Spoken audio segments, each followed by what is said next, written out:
ഓർമ്മയുണ്ടോ ഒരു 7 കള്ളന്മാര്? ഞാൻ കണ്ടതിൽ ഏറ്റവും നല്ല ഹൈസ്റ്റ് മൂവീസ് ആണ്. ഒന്ന് ഓഷ്യൻസ് 11, രണ്ട് ഇറ്റാലിയൻ ജോബ്. പ്രത്യേക സ്കിൽസ് ഉള്ള ചിലര് ഒത്തുകൂടി ഒരു കള്ളത്തരം പുൾ ഓഫ് ചെയ്യുന്നതാണ് ഇതിന്റെയൊക്കെ മെയിൻ കഥ. ഈ സിനിമകളുടെ അത്രയും ലെവൽ ഇല്ലെങ്കിലും ഈ ഒരു ഫീല് തരുന്ന ഒരു പടം നമുക്ക് ഇവിടെ മലയാളത്തിലും ഉണ്ട്. ഏതാണെന്നല്ലേ?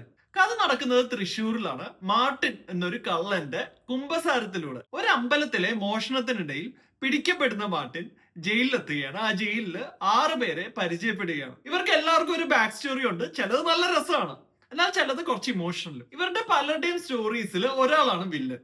അപ്പൊ ജയിലിൽ നിന്ന് ഇറങ്ങുന്ന ഇവര് ആ ഒരാൾക്ക് തിരിച്ചൊരു പണി കൊടുക്കാൻ ഇറങ്ങിത്തിരിക്കുകയാണ്. ചിരിയും ത്രില്ലും ഇമോഷനും ഒരുമിച്ച് കൊണ്ടുവന്ന ഒരു പടം 2014 അനിൽ രാധാകൃഷ്ണ മേനോന്റെ സംവിധാനത്തിൽ പുറത്തിറങ്ങിയ പൃഥ്വിരാജ്, ആസിഫ് അലി, നെടുമുടി വേണു, ചെമ്പൻ ജോസ് വിനോദ് എന്നിവരൊക്കെ പ്രധാന കഥാപാത്രങ്ങളെ എത്തുന്ന പടം സപ്തമശ്രീ തസ്കരാഹ. പടം ഞാൻ ഇന്നലെ റീവാച്ച് ചെയ്തു. അപ്പൊ കരുതി നിങ്ങൾക്കും ഒരു റെക്കമെൻഡേഷൻ ആയിട്ട് തരാം. ഈ സിനിമ അപ്പൊ നിങ്ങൾ കണ്ടിട്ടുണ്ടോ? കണ്ടവർ ഒന്നോട്ട് റീവാച്ച് ചെയ്തോളൂ, കാണാത്തവർ ഇതാ ഇപ്പൊ പോയി കണ്ടോളൂ.